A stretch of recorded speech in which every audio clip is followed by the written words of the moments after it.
ブラムシの被害を最小限に抑えるための食物連鎖の活用。イントロダクション。アブラムシはガーデニングや農業において特に厄介な害虫で、その繁殖力の高さから植物に深刻なダメージを与えることがあります。しかし、化学農薬に頼らずに自然界の食物連鎖を活用することで、アブラムシの被害を効果的に抑えることができます。本動画では、ずんだもんと四国メタンの対話を通じて、アブラムシ対策の具体的な方法を解説します。天敵の活用。アブラムシを食べてくれる天敵ってどんな生き物がいるのだ？アブラムシの天敵にはテントウムシ、寄生バチ、クサカゲロウの幼虫とかがいるの。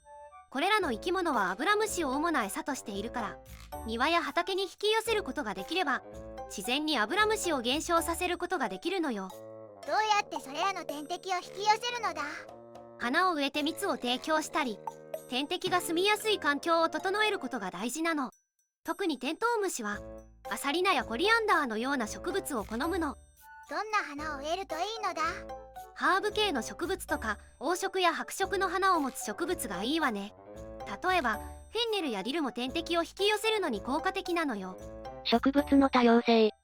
植物の多様性がアブラムシ対策にどう関係するのだ？植物の多様性を高めると、アブラムシのような害虫が特定の植物に集中しにくくなるの。例えばニンニクやネギを一緒に植えることでアブラムシを遠ざけることができるの。これらの植物はアブラムシが嫌がる香りを持っているのよ。他にもおすすめの植物ってあるのだ？そうね、バジルやミントも良い選択肢よ。これらも香りが強くてアブラムシを遠ざける効果があるのよ。時間と労力の節約。食物連鎖を利用することで本当に手間が省けるのだ？もちろんよ。化学農薬を使うときは散布の手間やその後の管理が必要だけど、自然の食物連鎖を利用すれば持続的に害虫を抑えることができるの。最初に環境を整えるだけで、その後は天敵が自動的に働いてくれるのよ。自然に任せるって大事なのだな。自然の力を借りることで環境にも優しいし、長期的に見ても効果的なのよ。環境への影響。食物連鎖を使った方法って環境にも良いのだ？化学農薬は短期的には効果があるけど、土壌や水質に悪影響を及ぼすことがあるの。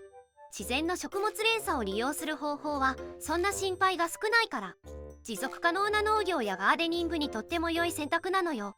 どんなに小さな庭でも実践できるのだ？もちろんよ。小さなスペースでも適切な植物を選んで植えることで天敵を引き寄せることができるの。まとめ。アブラムシ対策における食物連鎖の活用は、環境に優しく、持続可能な方法です。天敵を引き寄せるための環境づくりや、植物の多様性を活用することで、手間を省きつつ、アブラムシの被害を最小限に抑えることができます。今日の動画はここまで。最後まで見てくれてありがとうございました。このチャンネルでは嫌な虫に関する情報を5分以内の短くまとめた動画を毎日投稿中。気持ち悪いと思ったり、嫌な虫に興味があるならチャンネル登録や他の動画も見てみてね。